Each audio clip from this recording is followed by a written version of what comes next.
What's up, guys? We're here at AMC Town Square with Chasing Cinema. JamesShoot.com. We got a big night tonight. We got X-Men Apocalypse.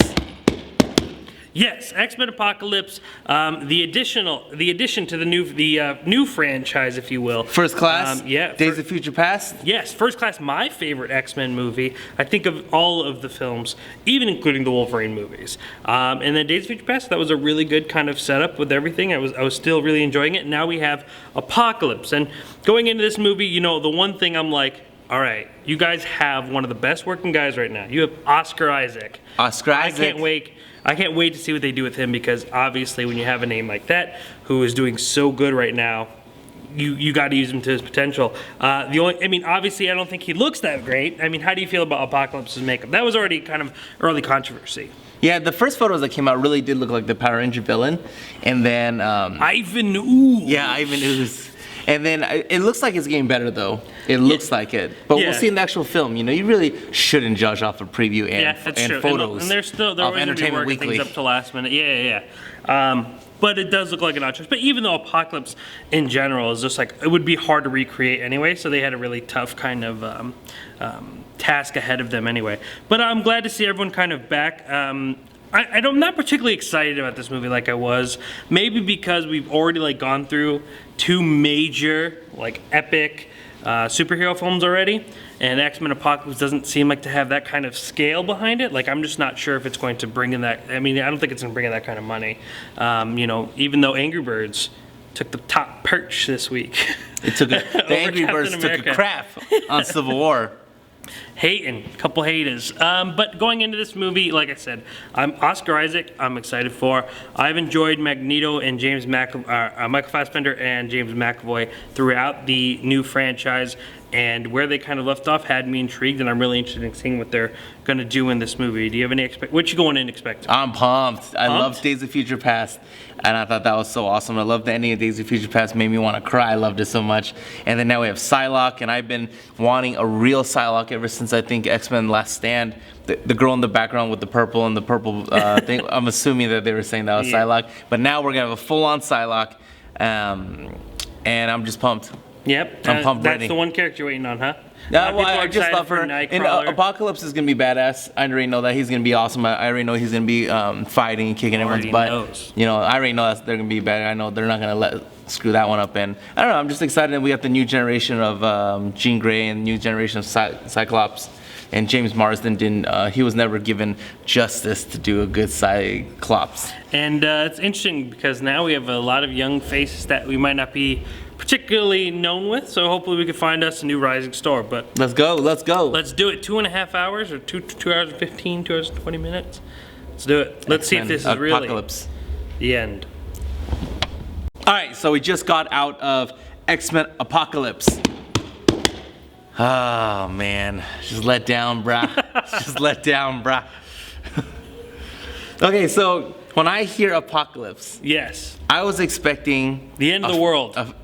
Well, and I felt like we did that already. The San Francisco Bridge broke again, or whatever bridge it was. We did that again.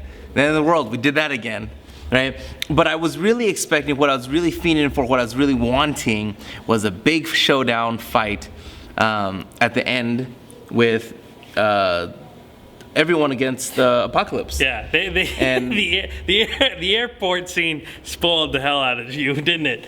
You just expected that now. Out of all the fight scenes, you're expecting that airport sequence again.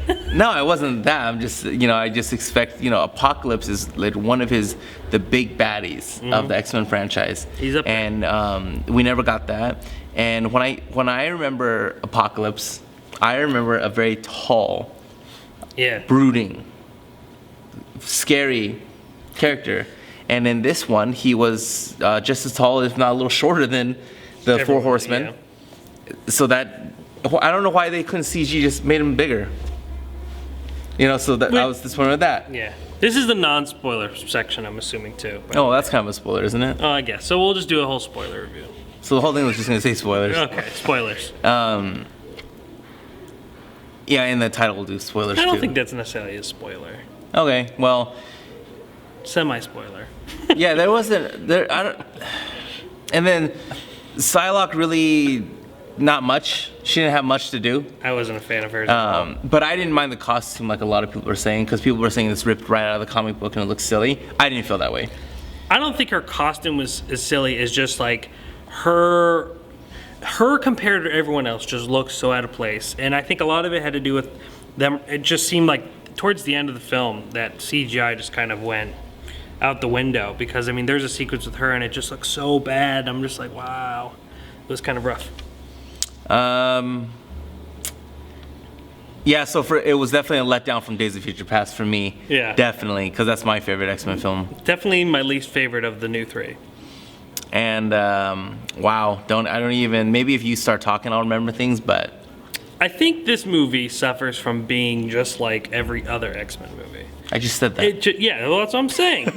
That's what I'm saying. It's my turn to speak. That just because you say it doesn't mean I believe it, but I do believe it. It's true. It's just like, this is kind of a familiar place. We had a bridge blow up again. We had a bridge blow up again, and we had the almost end of the world. Like, they didn't even bother, like, really putting in, like, the government or like, any world government trying to figure out how to stop it. They just show us, like, you know, they're just like, oh, it's just happening. And someone will take care of it. And I just really think that it just felt like we've seen all this before.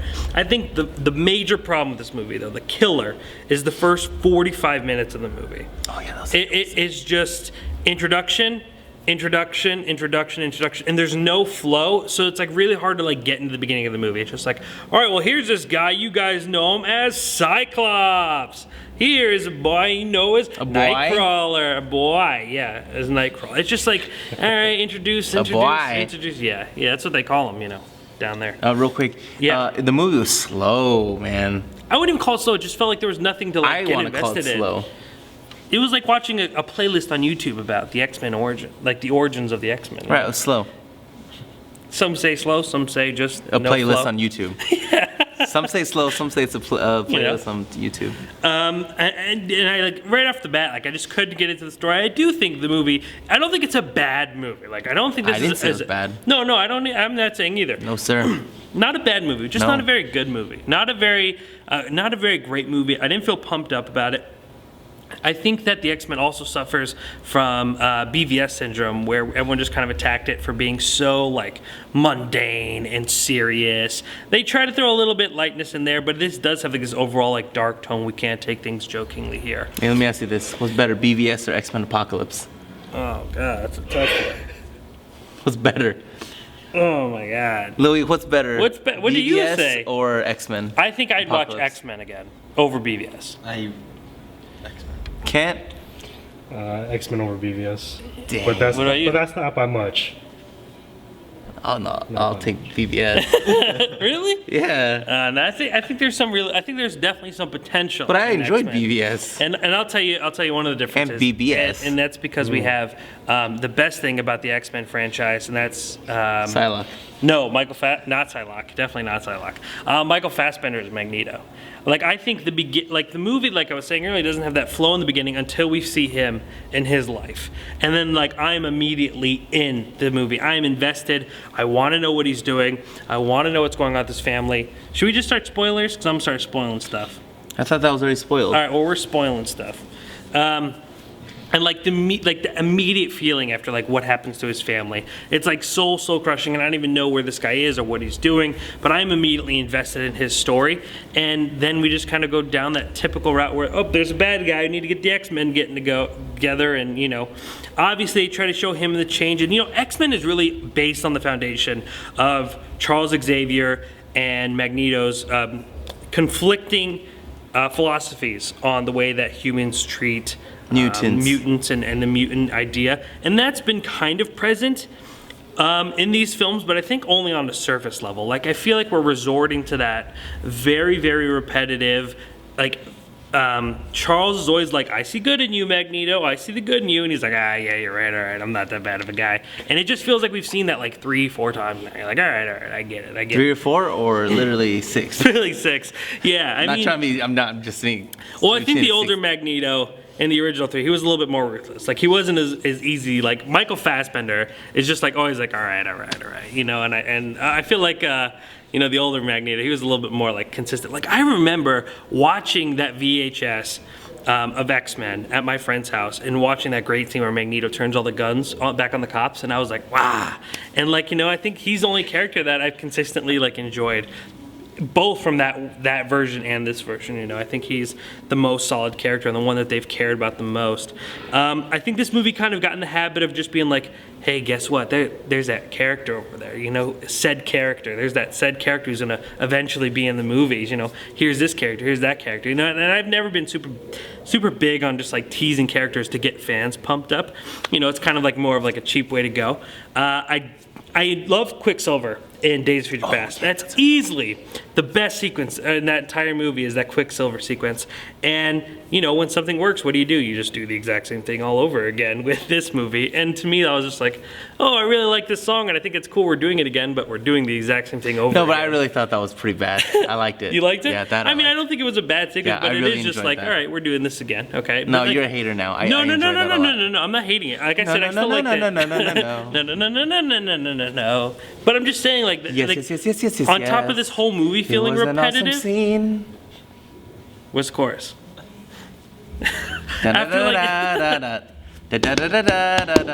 After this whole movie feeling repetitive, like, why don't we just throw something in that we've already seen? Well, they did. We gave us Wolverine. Okay. One of my major positives about this movie is I think X-Men is the only franchise in the world that can reveal a character that we've seen in all of the films and still be like, oh man, who's in that? Like, you just get pumped up. You know who's in that box. You know that sequence is coming. And they literally can still start at his feet and raise his face, and it's like a big reveal, even though you know exactly where that's happening. Him and his moment was kind of weird. Like, after all that was all said and done, like, I thought everything was badass until him and Jean had that moment. Young Jean Grey. I have a lot of hope for her. I actually really enjoyed her in this movie. I think that she's like a definitely potential hopeful for the upcoming franchise. I think Jennifer Lawrence, who I dearly love and greatly respect, phoned this movie in from her hometown, wherever that may be, because she wasn't super into this movie. I felt like I just felt like nothing. There was nothing for me to be excited about in this movie. You have Apocalypse, you have this great villain, like you said, and it all just comes too easy. Like, being Apocalypse is too easy. That ending, man. And that was another thing. We only saw him big once. And it was in a psychological scene. Yeah. And I'm assuming the reason what Bryan Singer or whoever would say about that is because when you're Apocalypse, you don't need a fight. It's all psychological anyways, I would assume. But I would have enjoyed seeing him. Well, that was like on my previous review, that was more of a non-spoiler kind of little thing. A lot of people were like, what's Apocalypse do in the movie? And they're like, does he grow? Because, like, of course Apocalypse grows. And I was like, I don't know if I could say he necessarily does. I mean, technically because that was does, psychological. But yeah, in like this mind game, and that just kind of felt like a cheap way to go. I wanted to see him grow, and I wanted to see Storm get hit up or something, and then I just wanted to see fighting in life, not in life, the dream. Yeah, not in the dreams. I do think that there is, I guess Kente wasn't a big fan of this, but I do think there is this really great moment at the final fighting sequence when Magneto throws down these two metal X. Yeah, and makes the X. I thought that was pretty solid. I thought that kind of got me pumped. That was the only thing in the entire movie that I was like, woo, I didn't mind Olivia, to be honest with you. I thought she was hot. I don't think it's her fault. I just think that the way that, like, her character is treated in the movie, and then, like, she's in these really bad fighting sequences, and, like, I don't know, she just looks, to me, she looked just really out of place. Not the actress's fault, I don't think, because, like, I saw her on Instagram, like, practicing the wheel, that sort of, yeah, you saw her, and, like, I give her respect for that, but, I mean, the portrayal of her character is just not very good in the movie. Like, Nightcrawler was cool. But it's just like, all right, guys, like, how many more mutants do I need to be like, oh, that's good enough for me? I've seen a lot of mutants in the course of 6 movies, or 7 movies now. I don't know what you really want me to do, you can only... 7? No, 6. 6, Or are you talking about Wolverine, yeah. Well, then it's not even 6 years. Wolverine Origins. 8. Oh, yeah? If you're going to count it like that. However many. There's been a lot of these damn things. It's been a lot, man. 16 years. And Hugh Jackman still fit as hell. It's going to be a really depressing day when Hugh Jackman puts down the this claws. last one. Yeah, this the one is they're filming right now. Yep, the one that they're filming right now. This was kind of his last. This is technically his last X-Men movie, and he's got one more. He says he's done. Wolverine, yeah, he said he's done. Yeah, he said he's done, and all we can do is say thank you for what you've done. He's probably been the most consistent in the franchise. Well, if you kind of think about it, in any franchise of superheroes, Batman keeps on changing. It's true. Superman keeps on changing. This guy's got his one facts right. freaking monster. Yep. That's just stayed with us this whole time, not complaining. And you know what? And not complaining, but embracing his character. Yep, and in all the films, they use him very effectively. You know, even though I'm not particularly absolutely crazy about the Wolverine movies in particular, like even in the small scene he's in X-Men First Class, it just works. The way they use his character is spot on. And like I said, besides him, it's Fassbender. James McAvoy is really good. I think that him and Rose Byrne have a really good moment in the film. I like Rose Byrne. Yeah, I like her too. But like I said, this movie just doesn't give you anything to really love. It's more just like, okay. And it just feels all too familiar and all too repetitive. And like I said, maybe it's because we've just been jammed with these epic Batman vs. Superman, Captain America Civil War movies these past couple months. And they've just been so big that X-Men feels kind of like an afterthought. It just feels like... No, I don't agree with that, though. You don't? No. No, but it's not good, though. It just wasn't great, but I don't think it's because it had anything to do with Civil War and Well, I don't think BBS. those... You It's just bad. said that. No. I don't think it's bad because of that, but I just feel like, especially coming up after that kind of time frame and being hit with these huge epic films, that it just feels a little bit tired. I do. I feel like this X-Men was a bit tired. No, you don't feel that way. I do. No. He doesn't believe me, but I do. It's No. true. No. Ivan News. That's old school for you. I don't know. What else do you have to say? Nothing? No characters? You want to talk about Scott Summers? Oh, can we talk about why the CGI just disappeared at the end of the film? Like why everyone just they were just like, ah, damn, we ran out of money. Quick, go to the colleges. And they just started getting this low budget. There is always a joke that is the reason. They just run out of money. They just run out of money. They just run out of money, and they look at the budget and they're like, "Oh my God, we only have $20,000 left, and we haven't even taken the bridge out yet." Yeah, and granted, I have no idea how that goes, but just in my head, I'm just like, why don't we start with the major action sequences first and move backwards? Let's not wait for that to be like, all right, can we make out of money? Ah, damn it. Yo, Psylocke's put a blade Craigslist looks tag. off. Yeah. Wait, what?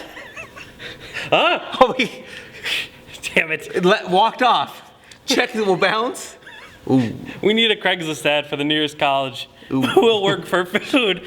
Oh man, I don't know, man. And it's in such an important sequence of the movie, and you're just like, why does that look so bad? And I noticed watching the tail end of the film this time, even Scott Summers being thrown into the wall and he's being melted. I was like, what? It does look. No, but that's what I'm saying too about Apocalypse. Why did they? They didn't do him justice. See, I think I get too emotional because Lex Luthor is so disappointed, and Apocalypse, man, I'm expecting this guy to be the freaking he's one of the biggest baddies in X-Men. And then the after credit scene was teasing at Mr. Sinister. That's what that was for anyone who doesn't know what SX is. And God, I was just like, dude, this guy's supposed to be the big, and he wasn't literally big. And I think it's on both sides too, because a lot of people, I think fans, like you said, are gonna be really disappointed in the portrayal of Apocalypse. But you have one of, like I said earlier, one of the best working actors playing Apocalypse, and you use none of his talents whatsoever. Anybody could have played that dude under that mask. There was nothing being asked of Oscar Isaac in that movie, and that's a damn shame because that dude is a great actor. Star Wars, duh. The Most Violent Year wasn't a good movie, but he was great in it. That dude's got it, and you just Ex Machina. Thank you, great movie, and he's great in it too. And you just waste him in this. I just think half of them phoned it in, and everyone was all the young people. In this movie, and again, I actually like Jennifer Lawrence, but I felt like this. They just wanted this to be a Jennifer Lawrence instead of Katniss. They just had her be Katniss in X-Men. And she didn't want it, and it just didn't seem like she wanted to be there. Well, I don't see. I never understand that. When the people say they phoned in the actor phoned it in, I don't see that. You don't see you felt like Jennifer Lawrence brought her her talent in her all in this. Yeah, see, but I don't even understand that question, to be honest with you. I can't tell. Oh, that actor's phoning it in. I can't tell. I know you can, and other people can't. I just can't. Well, but my problem was I felt like they've turned this into a mistake films. She sells, that's not what it's. Yeah, I know. Yeah. I understand that. It's just that's not. It's not even an X-Men movie. I feel like everyone's secondary. And how come they couldn't say Jubilee's name once? God. because they want it to be for the fans, man. That's for the real fans. Everyone knows who that was. She was in the damn yellow jacket. Yeah, I know. Everyone already knows. And like that's what I was saying. Like they rub her in your face and they're like, "Hey, look, it's a character. It's a character." But no, I think, and when I say, you know, I don't really always like going to that whole phone it in thing, because it is kind of tough because there's a lot of factors in it. It could just be how her character was written, but I mean, I've seen Jennifer Lawrence bring a lot more energy and a lot more charisma to this, and it just felt, and you know, maybe it was hearing that comment before, you know, because like now, recently she was like, oh, I would be very happy to do another X-Men movie, but you know, that wasn't her tune like after Days of Future Past. She was like, I'm kind of sick of this movie. Like if I have to do another one, I'm gonna throw up, I think was her phrase. And maybe that's that influenced that makes me sick about these actors now. Daniel Craig, I'd rather slit my wrist than do another James Bond. Don't talk back. James don't like that. No, I really don't. It's like, dude, it's like, to me, and I could be totally wrong, I probably am because I'm an idiot, but it's like you forget where you come from. There was a time, bro, you couldn't get one movie for yourself. There's a now time. They're offering you to do 2 James Bonds. They're giving you $100 million. Do the movie, go through torture, then take that $100 million and donate it. Do you know how many lives you could save? No, seriously. Well, I mean, I hear you. And you don't complain. That's what you wanted to do. But at the same time, you know, I mean. No, I don't know. That's why I'm saying what I'm saying. It's hard to always walk around with the microphone in your face. It's like you just can't express your opinion in a normal way either, without it like being like just destroyed either. Because you're getting paid millions of dollars and you don't have to live like the average human being. What if she's just like, I don't want to do it? What if someone's like, you can do more X-Men? She's like, I don't really want to. I'm kind of over it. Like, there's nothing wrong with that. But. You know, that ain't a good way to mobilize people. You know when she says that? You know when she says that? Do you know how many actual fans actually get really sad about that? I'm sure. But so why let down people purposely? You know, you can't, just be like, who knows what's why not? Why can't we just be like, then listen to me. Why can't she say something like, you never know what's gonna happen. We've done 3 great films, and let's see what happens. Because Jennifer Lawrence's PR, her profile. Her celeb, she's popular because she's being real. Like that's what makes her sell, is that Jennifer Lawrence is the real girl in Hollywood. She says it like it is, you know. And again, I'm not attacking J-Lo. No, we're not attacking J-Lo. No, I actually like her. Yeah, I do too. I love J-Lo. Yeah, she's awesome. I can't say she's beautiful. I can't say that I've been a big fan of like her work as of late. Like she hasn't done anything. I mean, I like Joy, but even Joy was like, all right, you know. So I hope she like kind of picks it back up. Passenger is supposed to be awesome. Oh, yeah. Chris Pratt. Yeah, I saw some clips from that, and that does look good. But I'm trying to think. Good like Chick-fil-A? Ooh, like 2 Chick-fil-A sandwiches and 2 drinks? large teas. One with ice, one without. One without, because you got to save the one for later, not me. I was educated about that today, so yes. Well, there's a strategy, but we'll get into that in our other video on how to Chick-fil-A. I think it's different. I mean, like, overall, I felt very mediocre about the movie. I just didn't have a strong feeling either way. I felt like it was okay. And was this better than Civil War? No, God, no. Okay, but it was better than BVS for you. I think it was better than BVS, yes. I think it is was more... Was it better than Deadpool? I wasn't crazy about Deadpool, but I think overall the movie was better. Deadpool or I think I would X-Men? take Deadpool. Okay, and that says a lot for me. So right now the highest is Civil War, Deadpool, X-Men Apocalypse, and Batman vs Superman. What a freaking disappointment! If you would have told me that, what a freaking disappointment! At the beginning of the year, that would have been my lineup. I would have smacked you and told you to leave. Come on, Suicide Squad, bring it in for DC, baby, bring it in. Well, that could change, because next week we have another hero movie. Only this time they're in the shape of green turtles. Is it June 2nd already? Yeah, man. God dang. Time's flying by. We had a lot of stuff coming out next week, I think. Megan Fox. I can already tell you. Ask me what I thought of, and I haven't seen it yet. But ask me what I think of. Ask me what I think of TMNT 2. What do you think about TMNT? I loved it. Megan Fox is not that good. She's such I'm just saying. fox. I don't know if you know this, if you're confused by kind of the whole joke, is that me and James have been we've been arguing about Megan Fox since the 4 years we've been working together. She's so hot, and man. She just loves it. I don't like the TMNT. I don't want to see the new one, but I'm gonna. Maybe it'll be good. You never know. Would you imagine if I liked that one more than X-Men? And like that, like my list would go... TMNT 2? No. Be realistic. Civil War, TMNT, or Deadpool, TMNT 2, X-Men. Yes. I would have slapped you if you would have said you're going to like TMNT 2 more than Batman vs. Did you see Crane? A small brain. Tyler Perry.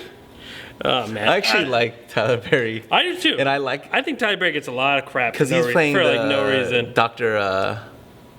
Yeah. Damn it. The brain. He eventually he doesn't play brain. He no. eventually turns into Baxter Stockman, yeah. the Fly. I'm assuming that's TMNT 3. I'm assuming. Who knows? For all we know, they could all be in this movie and they could all kill them off. All I know is the last superhero movie I saw where they had a bunch of villains. They fired the actor and then they hired someone else and went to another studio to get it made. Spider-Man. Don't get cocky. Don't get crazy. You know, stick to your guns. I think this movie should have is like, I know they got a plan out. Like, you know, I'm sure they think way more in advance than I do. But I think Apocalypse should have had 2 films. I think, like, you know, you hype up these villains so strongly and then you defeat them in the matter of minutes. He died again. And he died again. Why couldn't have they done with Apocalypse what they did with Psylocke? Yep. Why couldn't they do? Why is every time they have to die? Even Marvel films. Yeah. They just all have to die. Thank God. I'm gonna be mad if Thanos dies in Infinity Wars or whatever they're gonna call it, Infinity Wars 1. I need him alive. After Infinity Wars 2, I want him still alive. I think you could get away with it too. Like, I think that you could have had a really good. I mean, obviously this battle. Like, if it would have been this movie and Apocalypse gotten away, I wouldn't have been like super hyped for the next movie. But I'm just saying, like, you could do that. Like, don't be afraid to keep the same villain. Just make sure that you invest time and effort in creating villain people like to watch. But nope, we just want to like build these guys up, and we were like, oh man, he's the biggest bat. All right, never mind, they got him. And when we ran out of money. Wait, we're out of money? And then Storm. I thought that actress, though, her hair looked really cool. I did. No, and I always thought Storm was a really cool, like, I think that was a really cool power. I like Storm, but, I mean, it's just, I don't know, like, ChasingCinema.com/no written. No written. I have another movie. Chasing Cinema. If you didn't think we reviewed and kind of attacked X-Men, we didn't attack it. But if you didn't think we reviewed X-Men enough, I actually have another review of X-Men out there. Non-spoiler though. A little bit late to tell you that, but just click that white eye. I've also reviewed Angry Birds, Neighbors 2, Nice Guys, thank you. And what else is going on? I don't know. You were in Disneyland while I was working hard doing that. It's true. I was getting in the mindset of like, how would a superhero movie be shot? So I explored the Marvel areas to get that research done. Appreciate that. I need to go to Fox. They need to build a Fox place so I could be like, hey guys, give your stuff to Marvel. YouTube.com/. I shouldn't say that because people think I work.